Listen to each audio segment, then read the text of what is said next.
want to understand,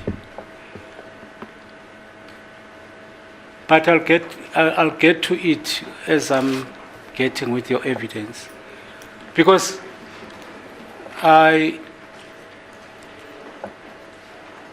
you said it's part of your job description to go with the investigating officer to perform such exercises that you have done. It's nothing wrong with that. There's nothing wrong with that. With a ballistic expert going with the investigating officer to make such a follow-up information on the heights of the accused. And my lord, for us to go out to a crime scene, do reconstruction, we receive requests from the investigating officer, and I cannot do that examination without the presence of the investigating officer. He must be there when I conduct that.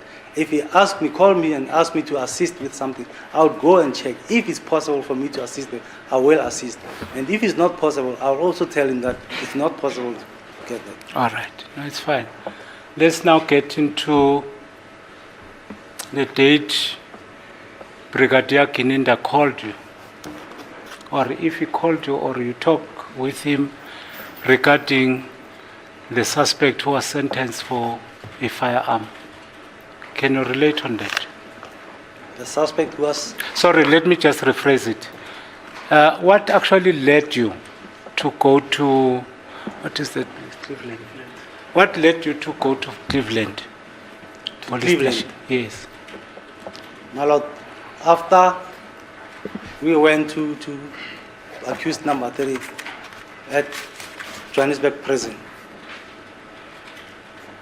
Brigadier Gininda informed me that he had information that accused number 3 is the main suspect in this case, and he wanted me to check if the firearm that he was arrested with in Cleveland, can we check the firearm and compare it with the bullets? So listen, I'm not trying to pick fights with Mangena, okay? I'm not trying to pick fights with him. I'm just struggling with what he's saying. So as you already know, I did a playlist of about 7 videos of his testimony last year, okay? When he was with Baloyi. A very, very confident man. Very convincing man.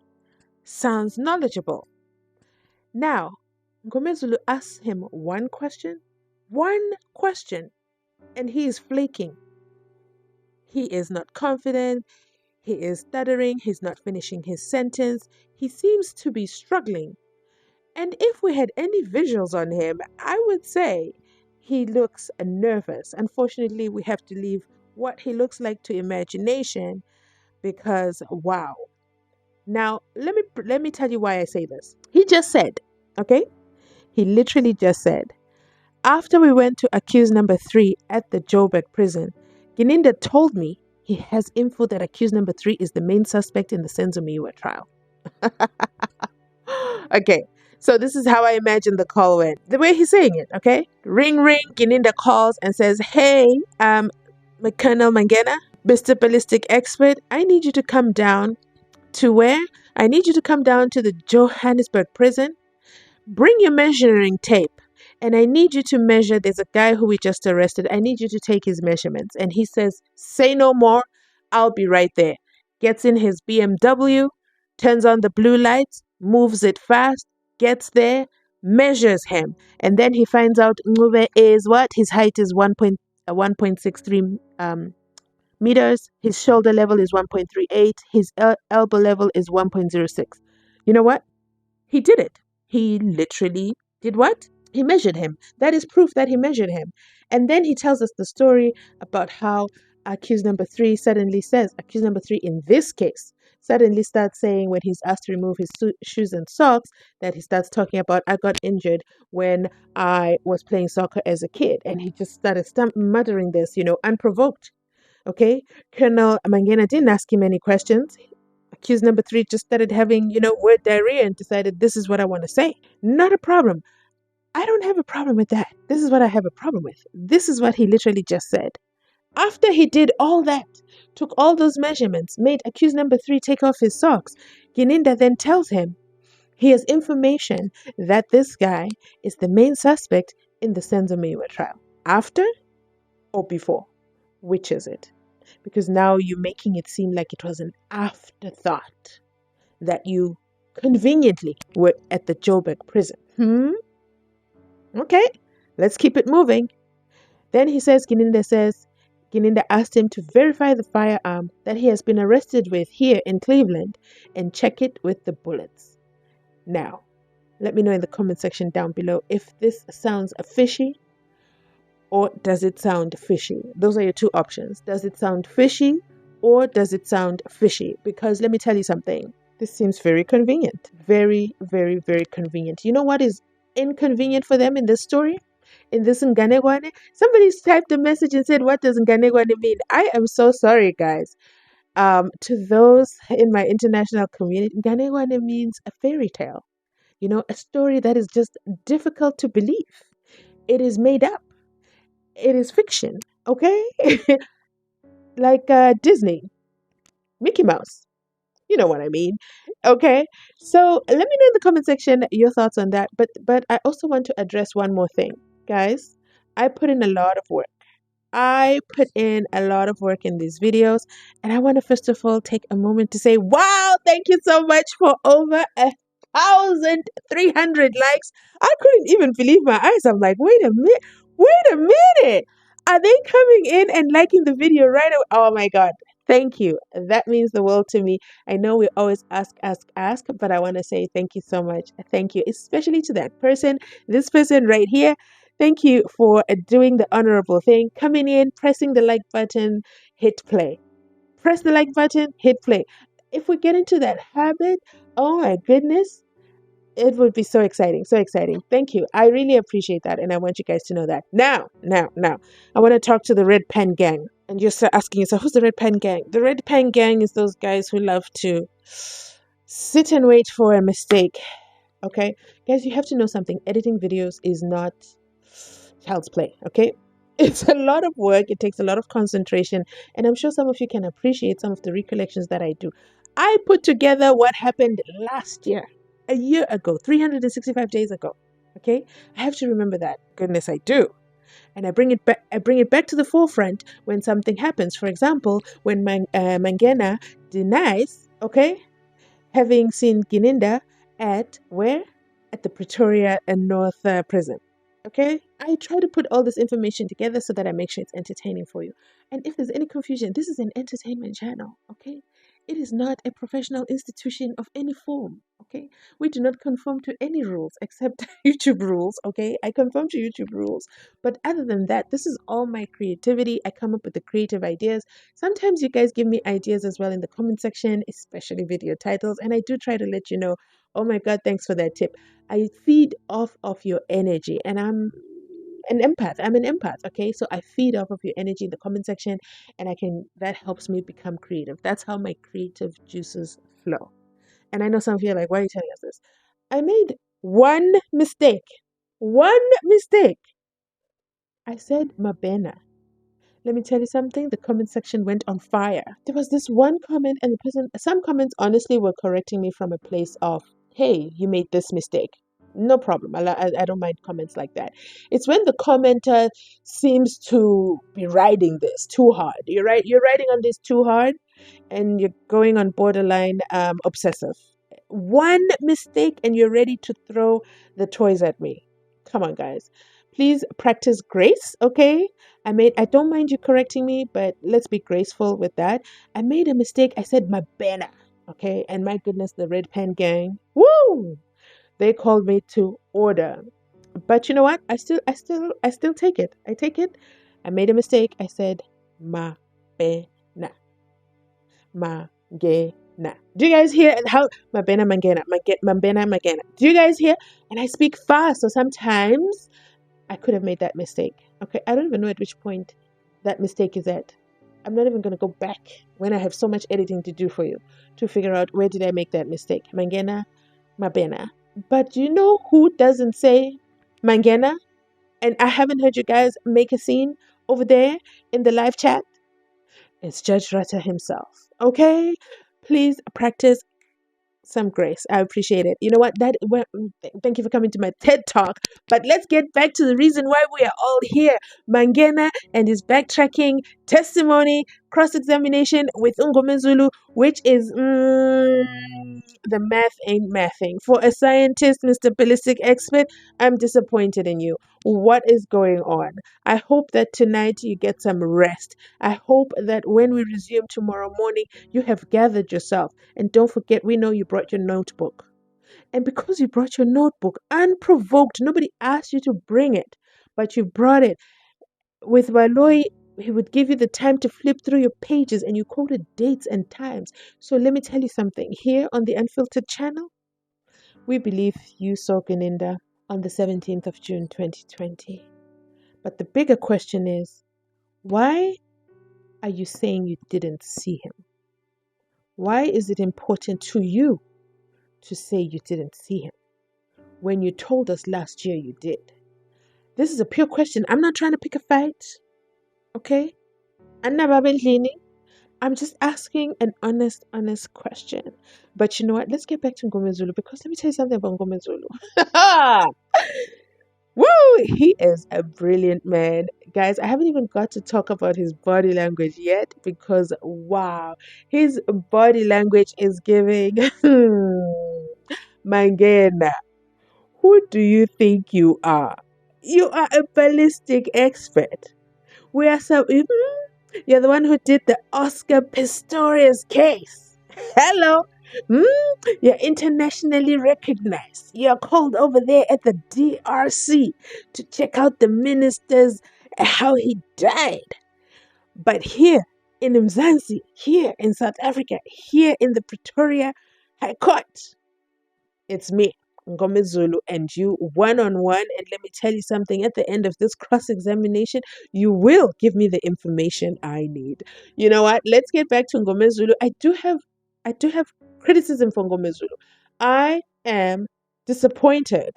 Woo! I can't believe I used MNGOMEZULU and disappointed in the same sentence. But before you start typing, let me explain why. MNGOMEZULU, I am disappointed yesterday that you had us all pulling out our measuring tapes, okay? We were also pulling out our measuring tapes. We were ready for you to proceed with the measurements, okay? The theory you were going for. But I believe MNGOMEZULU is a genius, okay? I believe he's a genius, and I think he thinks faster than he speaks. Or things make sense in his head, and then he struggles to articulate it, and then when that happens, he abandons the mission and leaves us all thinking, wait, but I've already marked on the wall Senzo's height, 1.77 meters. Okay? Senzo was shorter than Bongani Ntanzi, but taller than Muzisivia and accused number 3. Okay? We don't know about accused number 5 because he said, Andisi, leave me alone. Don't you dare ask me stupid questions, Ganinda and Colonel Mangena. I'm not here to play. I am serving 6 life concurrent sentences. Do you know that's not child's play? And you're here to take my height? Get out of my face. But let's get back to it and figure out where MNGOMEZULU is going with this Cleveland thing, because wow! Did you go to Cleveland alone or you were in company of Brigadier Ganinda? When I went to Cleveland, I went alone. So you had the description of the firearm that you were looking for. My lord, what transpired here is, after telling me that he was giving me the case number of Cleveland, I went to our system and checked with the Cleveland. I could see the lab number on the case number. And I got the case file of that Cleveland case. And after getting the case file of Cleveland, I compared the bullets which were fired in the firearm on the Cleveland case by a warrant officer, rule officer. Okay.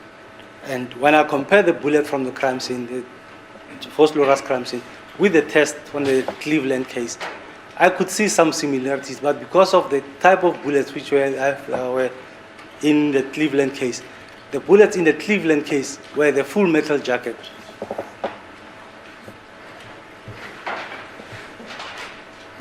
And the bullet on the Fort Loras case was the CMJ, the complete metal jacket. And the two are the same caliber, but two different materials of the bullet. Then I started to compare them, but I could see some class characteristics and some similarities that's when I decided that I need a firearm so that I can shoot the correct test in this firearm. So what you're telling the court just now, is it in your affidavit? It's in my affidavit. Yes, is it in your 212 statement? My Lord, I don't put everything in the 212 statement. Is it in your diary? What I'm saying now. I did the test. I've mentioned in my report before I could go and get the firearm. I have mentioned that. But I have compared the tests in the Cleveland case with this. I could see some similarities, but I needed to shoot additional tests with the correct ammunition. All right. Before you left your office to Cleveland, was it the correct procedure for you to follow if that firearm was not brought into you by the case administration? Well, that's the correct procedure also. When firearms are collected from the crime scene, or maybe from the suspect or something, they are sealed by the investigating officer, they are sent, or by LCRC, they are sent to the lab to be registered. But in this instance, it's a different instance. This firearm was not with the owner or was not collected from the crime scene. It was at the lab. And after the case was finalized on the Cleveland case, it was sent back to the station. Now, if I want to shoot the test, additional test in this firearm, what I could do is, I've checked the type of firearm, checked what type of firearm is it, where the firearm is, and I went to the station to check if the firearm is still there. The procedure that we have on collecting the firearm, sealing the firearm, is when it's sent by the IO or by LCRC. In this instance, booking out the firearm at the SAP 13, what procedure do we follow? It's the normal procedure that every police officer can follow. All right. If this firearm was with the owner or was with the company, I wouldn't go and collect it from the owner or the company. I would request the investigating officer to go collect it and then send it to us. But because it's at the station, the procedure there at the police station is a police officer can go book it out at the SAP 13 to conduct the test. That's what the procedure that I did. Did you have any indemnity form or any form authorizing you to possess that firearm? Any form to possess the firearm, meaning what? Let me just put it straight so that you'll understand. When you left your office, driving to Cleveland to fetch the firearm, what document that authorized you to go and fetch that firearm? Well, I had the case number and I was busy working on that case. LCRC members don't have the indemnity when they collect exhibits from the crime scene to send them to the lab. The detective who collects the firearm from the owner or from wherever doesn't have that indemnity form that he's going to collect the firearm and bring it to the lab. That's the procedure that I followed. But you're not the investigating officer. But I'm a police officer. No, Ngomezulu, you are wrong for that. You are wrong for that in the court of Judge Rata where titles. Oh my God. If there's one thing about that courtroom, it is titles. Titles, titles, titles. These witnesses are just so adamant on their titles. Ngomezulu says, but you are not an investigating officer. And he immediately jumps, okay? Mangena immediately jumps and says, but I am a police officer. Okay, sir. Okay. What's your badge number? Okay. You know what? You know what I appreciate about Ngomezulu? I appreciate that he listens. My God, the patience he gave. Oh, Mangena here. He just continuously just sat, held his lips, and listened to a Mangena waffle. Okay, when I say waffle, I mean just talk it off. Okay, he thought he was talking a mouthful. He thought I'm making sense here. Look, Ngomezulu is listening. He's not interrupting me. Let me keep going, and he keeps going and going and going, and Ngomezulu keeps quiet and quiet and quiet until Ngomezulu has had enough, and he goes, so This is after Mangena says, I have the case number and I was working on the case. We don't have to have these forms you're looking for, these indemnity forms. Not even the detectives need those forms to collect exhibits. And that's when Ngomezulu says, finally, he says something I can grasp onto. And he says, but you're not an IO. Oh my goodness. Wait, Ngomezulu, please, please. No, no, no, no, no, no. You can't do that. This is an FBI trained ballistic expert, okay? You've got to give him the respect that he deserves. Not only that he deserves, but it's part of the court decorum. Do not forget the lecture that we got from the Bible reading of decorum, verse 55, 1 hour long from Judge Rutter, where we had to listen to how the defense has to address, okay, Colonel Stain, Mr. Colonel Stain, even though he's retired. But you know what? I digress. Let's get back into it. I wanted to address that because, wow, the court of titles. Say, let me just put it straight. You are driving from Cleveland in possession of the firearm. You are stopped at the roadblock. How would you explain that? I'm a police officer and I'm working on that case. Are you aware of the indemnity form? I don't know of any indemnity form. A letter written by the station commander or the commander giving you authority to possess that firearm. Are you not aware of that authority? To possess which firearm? Exhibit firearm? That exhibit, yes. Because you are not an investigating officer. But I'm a police officer and I'm working on that case. Not only the investigating officer can carry the firearm that is in his case. We have cases where the investigating officer will send anybody, or any police officer from his office to bring the exhibits to the lab where we examine those firearms. Do they have the indemnity that they are in possession of a firearm that belongs to a case that they are not working on? So according to you, there's nothing that prevented you from telling Brigadier Kininda to bring that firearm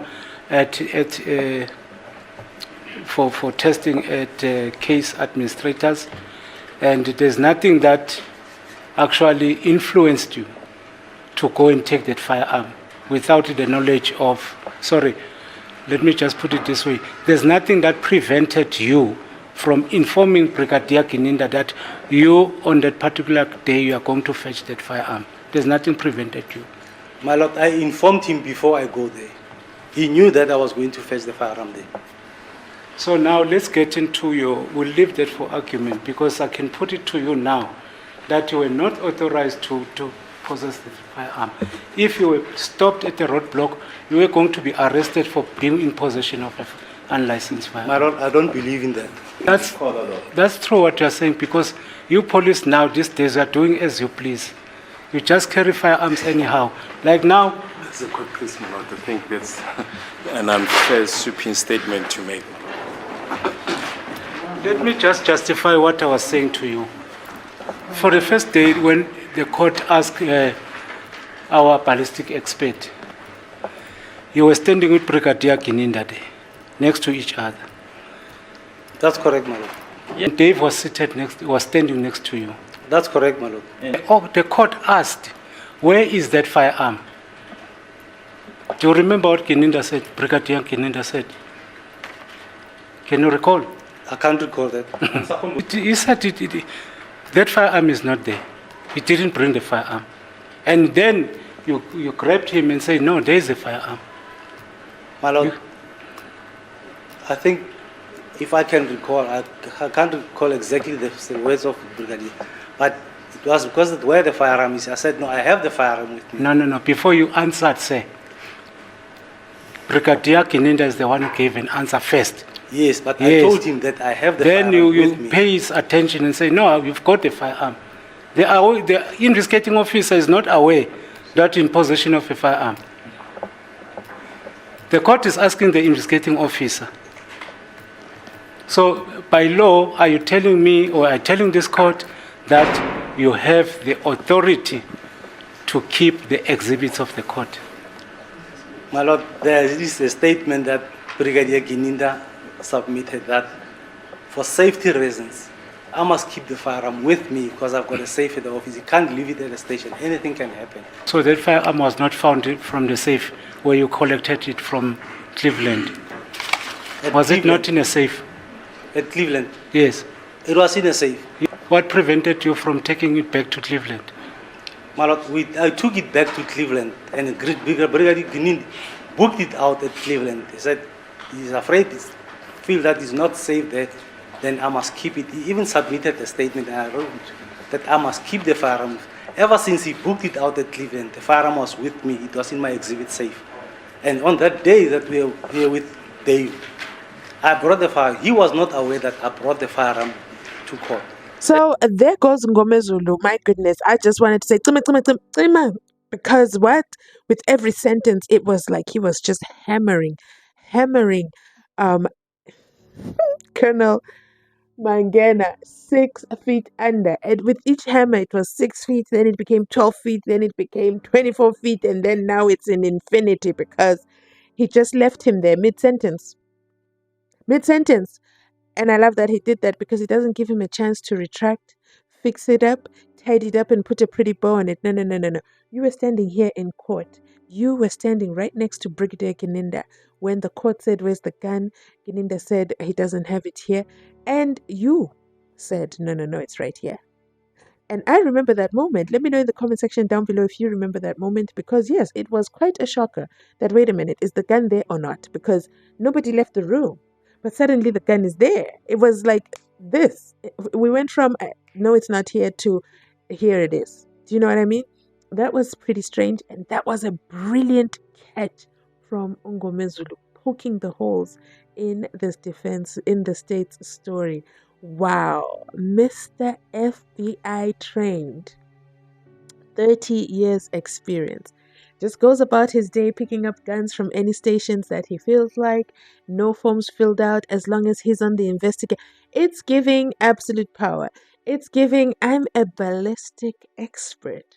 I can show up at the SAPS 13 office in any station in South Africa and pick up any weapon I want, especially if there's a crime, a cold case that we're trying to solve. Allegedly. There's no form, there's no authorization, there's no indemnity form, and if I am stopped by the police at a roadblock, it doesn't matter because I am Colonel Mangena and I will not be arrested, he declares. Okay? Ngomezulu tells him, well, you know what? You know what? Sir, let me put it to you straight. You are driving from Cleveland with the firearm and you are stopped at a roadblock. How would you explain the firearm? And Mangena says, I'm a police officer and I'm working on that case. Beep, beep. Wow. Like it's giving. This is why Rosemary Ndlovu and friends. How many police officer cases do you hear about? These are the reasons why. Because the police, they're just signing things off between each other. If anyone opens a case against them, it doesn't matter, it's going to be brushed off. Wow. It's giving that there's a serious cleanup that needs to be done. And then Ngomezulu goes on to say, I can put it to you that you are not authorized to be in possession of that firearm. If you were stopped at a roadblock, you are going to be arrested for being in possession of an unlicensed firearm. And Mangena says, I do not believe that. Courts, no laws. Nothing. Nothing at all. It's just his thought process and what he believes. And for 30 years, he's been doing this. Oh my God. Of course, Baloyi jumps in to say that's an unfair statement. This is after Ngomezulu says, that's true. It's true that you don't believe it. You police officers are doing as you please. You just carry firearms anyhow. Baloyi couldn't stand that any further. He had to jump in. What did Judge Ratty do? Absolutely nothing. That was amazing. It's like, whoa. And Ngomezulu just went on about his day. This has been an interesting segment. Let me know in the comment section down below what you think about the Cleveland. Did Mangena survive Ngomezulu or has he buried himself Is he in a pits end with no way out? Oh my goodness. Thanks so much for watching. Let me stop the video here. Let's not make this too long. Please, you know the house rules. You know the house rules. Make sure that you go ahead, hit that subscribe. Okay. Thanks to the new subscribers. I see you. And thanks for identifying yourself. Somebody said, I have finally subscribed. How long have you been watching before you made the decision to subscribe? But you know what? It doesn't matter. Welcome home. Welcome home. Thanks for watching, guys. I'll catch you on my next upload. You know all the things. Make sure you like, comment, subscribe, share, because wow, we have to continue watching this because there is still more to come. More videos loading. Stay tuned. Thanks for watching.